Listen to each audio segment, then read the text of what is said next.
Solo levelling season 2 finally आ चुका है। First वाला एपिसोड आप सब लोगों ने देख लिया होगा। आज मैं एपिसोड 2 को एक्सप्लेन करने वाला हूँ। तो चलिए स्टार्ट करते हैं।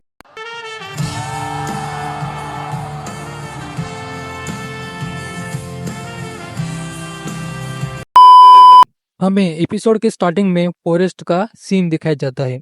आपको पता ही होगा कि इग्रिस और जिन्वो ने मिलकर आइस बेयर्स की वाट लगा दी थी। जिन्वो अराइज बोलता है और आइस बेयर्स के शैडो को एक्सट्रैक्ट कर लेता है। इसके बाद गेट के बाहर प्राइमरी स्ट्राइक टीम आती है।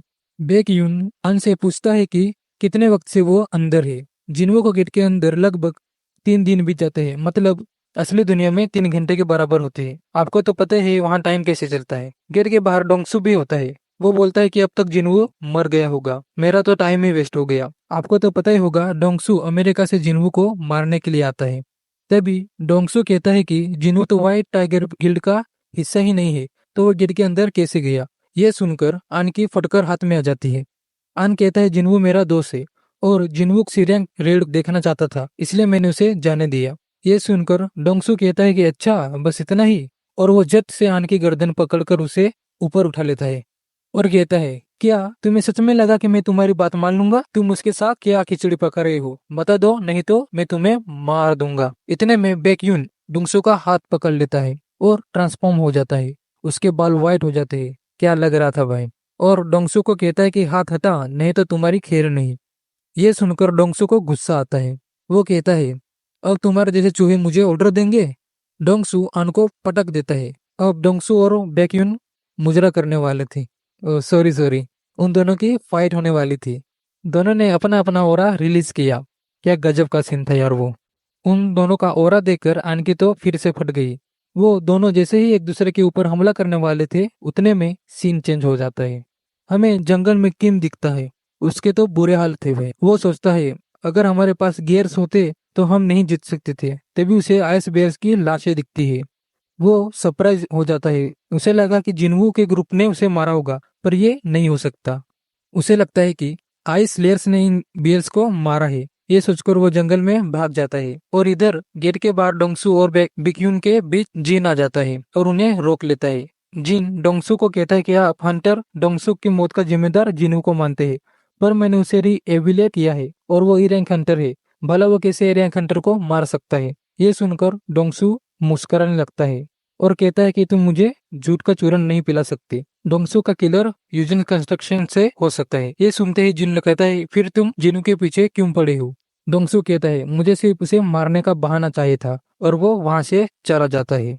अगले सीन में हमें जिनू का ग्रुप टेंट में एंजॉय करते दिखते हैं, मतलब मौज कर रहे थे, और उन्हें दूर से किम देख लेता है। वो इतने गुस्से में था कि लाल हो गया और सोचता है ये लाचार अभी तक कैसे जिंदा है। वो चिल्लाता हुआ टेंट के पास जाता है। तो तुम लोगों ने सारे वेपन्स, ब्लैंकेट और खाना छुपा लिया। तुम्हारी वजह से मेरे साथी मारे गए। ओहो हेजिन, तो तुम्हें ये पहले से पता था, इसलिए तुम उनके साथ इनके ग्रुप में गई थी। ये कह के वो तलवार चपाक से निकालता है और उन्हें मारने के लिए आगे बढ़ता है। इतने में जिन्वो की आवाज सुनता है और जिन्वो से एक क्लाथ से दूर उछाल देता है। तभी जिन्वो को कुछ एहसास होता है। वो कहता है कि मैं तुम्हारा ओरा महसूस कर सकता हूँ, सामने आओ। तभी आइस इल्स उसके सामने आते हैं। उनके बॉस का नाम होता है बरूका। बरूका कहता है कि तुम्हारे जैसे चूजे ने हमें कैसे ढूंढ लिया। जिन्वो कहता है चूजा किसको बोला बे, मैं आओ क्या अपनी पे। यहाँ होता है कि सिस्टम जिन्वो को आइस लेयर्स की बातें समझा पाता है, इसी वजह से वो आइस लेयर्स की बातें समझ पा रहा था। बरूका कहता है कि मेरे दोस्त ने तुम्हारी बहुत तारीफ की है, वो तुमसे फाइट करना चाहता है। इतने में जिन्वो छपाक से उसका सर उड़ा देता है और बरूका पर हमला कर देता है, पर बरूका उसके वार को डोज कर लेता है और कहता है कि तुम इंसान भी नहीं हो, फिर भी इन इंसानों का साथ क्यों दे रहे हो? क्या तुम्हें भी ये आवाज सुनाई नहीं दे रही? इंसानों को मारो, पर ये आवाज तुम्हें मारने के लिए नहीं कह रही। तभी जिन्वो सोचता है कि मैं एक प्लेयर की तरह इस गेट के अंदर आया हूँ, इसलिए मुझे ये सिस्टम मारना नहीं चाहता। तभी बरूका कहता है कि चलो इसे बड़ों की तरह संभाला जाए, हम तुम्हें नहीं मारेंगे और तुम इन इंसानों को हमारे हवाले कर दो। तभी जिन्वो उनसे पूछता है कि तुम इंसानों को मारना क्यों चाहते हो। तभी वहाँ ग्लिच होता है, मतलब वो रीसेट होते हैं और बरूका फिर से वही बात दोहराने लगता है। तभी जिन्वो शैडो आर्मी को अवेक करता है।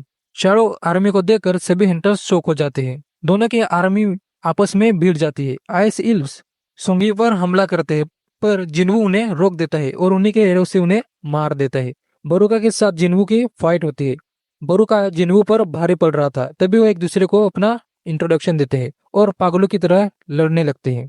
तभी मैजिशियन बरुका के ऊपर आका गोला मारते हैं, फिर भी वो बच जाता है। वो बहुत ही तगड़ा हमला था। अगले सीन में किम को होश आ जाता है।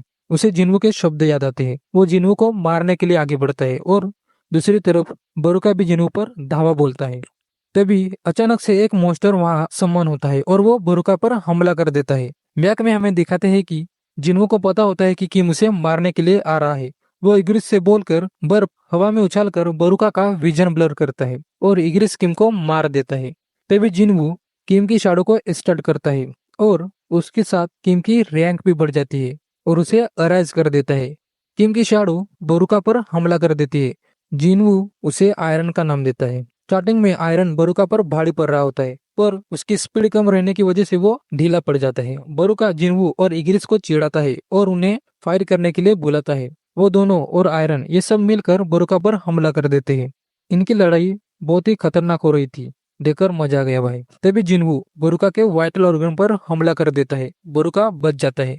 तभी जिन्वू बरुका पर अपना वेपन फेंकता है और बरुका उसे डोज कर जाता है। पर बरुका यह नहीं जानता था कि जिन्वू अपने वेपन को हवा में कंट्रोल कर सकता है। जिन्वू अपने वेपन को वापस अपनी तरफ बुलाता है और पीछे से बरुका पर हमला कर देता है। उसे बचने के लिए बरुका अपने वेपन से उसे डोज करता है, पर उसका वेपन टूट जाता है। तभी आयरन बरुका को दबोच लेता है और मैजिशियन उस पर आके गोले बरसाते हैं। फिर भी बरुका उस हमले से बच जाता है, पर जिन्वू इनविजिबल होकर उसके वाइटल ऑर्गन पर हमला कर देता है और आयरन उसे पीछे से उसके सर पर मार देता है। आयरन बरुका को मारने के बाद बहुत एग्रेसिव होकर एंजॉय कर रहा होता है। तभी जिन्वू से रोकता है। आयरन और मैजिशियन दोनों एक साथ सेलिब्रेट करते हैं। तभी वहां ब्लू गेट ओपन होता है और वो सब वहां से जाने लगते हैं, पर जिन्वू बरुका की बॉडी देख कर कहता है कि पहले तो इसे देखना होगा। अगले सीन में हमें गेट के बाहर सभी उनका वेट करते दिखते हैं। तभी गेट का कलर रेड से ब्लू होता है और गेट से दो लोग बाहर निकलते हैं। उनको देखकर जिम को लगता है कि किम ने सबको बचा लिया है, पर धोबी रैंक हंटर को देखकर वो चौंक जाता है। उनके पीछे जिन्वू और संगी आते हैं। उन्हें देखकर आन बहुत खुश होता है और गेट बंद हो जाता है। गेट के बाहर आते ही जिन्वू का मूड अच्छा नहीं होता, वो बहुत गुस्से में होता है। तभी बेक्यून उनसे पूछता है कि किम कहाँ है, तुम सभी लोअर रैंक को कैसे बच गए। जिन्वू संगी को कहता है कि चलो मैं तुम्हें ड्रॉप कर दूंगा। बेक्यून जिन्वू के कंधे पर अपना हाथ रखकर उसे रोकता है और पूछता है कि पहले मेरे सवाल का जवाब दो। जिन्वू बहुत ही थका हुआ था। वो कहता है कि मुझे अभी घर जाना है और सवाल तुम किसी और मेंबर से पूछ लो। ये सुनते ही बेक्यून को गुस्सा आता है। वो कहता है मैं तुम्हें ऑर्डर दे रहा हूँ। वो ट्रांसफॉर्म हो जाता है और कहता है कि 6 मेंबर्स तुम्हारे गिल्ड से मिसिंग है और उनके साथ क्या हुआ। जिन्वू कहता है कि मैंने तुम्हारे 2 लोगों की जान बचाई है, तो तुम मुझसे तमीज से बात करो। ये सुनकर बेक्यून उससे माफी मांगता है। जिन्वू सोंग्यू को लेकर चला जाता है। इधर बेक्यून मैनेजर को कहता है कि जिन्वू को हमारे गिल्ड में लेकर आओ, भले उसके लिए तुम्हें कुछ भी करना हो। जिन्वू सोंग्यू को अपने घर ड्रॉप करता है और सोंगी जिन्वू को पहली बार उसके नाम से बुलाती है और थैंक यू कहती है, मतलब वो उसे लाइक कर रही थी। जिन्वू गाड़ी में बरुका का वेपन निकलता है और हमें पता चलता है कि उसका मूड क्यों खराब था, क्योंकि बरुका की शैडो वो स्टैक नहीं कर पाया। बरुका उससे भी हायर रैंक का था, इसलिए वो उसे स्टैक नहीं कर पाया। वो घर पहुंचता है। सुबह उसकी बहन उसे खाने के लिए बुलाती है और वो चला जाता है। अगले सीन में हमें जिन्हो दिखाई देता है। वो जिन्हो को पिकअप करने आया था। जिन्हो उसे सोंगी को भी पिकअप करने के लिए कहता है। वो दोनों सोंगी को पिकअप करने जाते हैं। सोंगी कार में बैठती है और जिन्हो से बातें करने लगती है। जिन्हो से पूछता है कि रात को तुम्हें नींद कैसे आई, क्योंकि वो सुबह 3 बजे आए थे इसलिए। वो कहती है कि अच्छे से तो नहीं सोई मैं। उन दोनों की बातें सुनकर जिन्हो को शौक हो जाता है। उसे लगता है कि दोनों रात में एक साथ थे। वो जिन्हो से पूछता है कि सोंगी अंडर एज है, क्या आपको ये पता है, मतलब उसकी उम्र 18 साल से कम की है। तब जिन्हो कहता है तो क्या हुआ। ये सुनकर जिन्हो पूरा सदमे में चला जाता है और इसी के साथ एपिसोड खत्म होता है।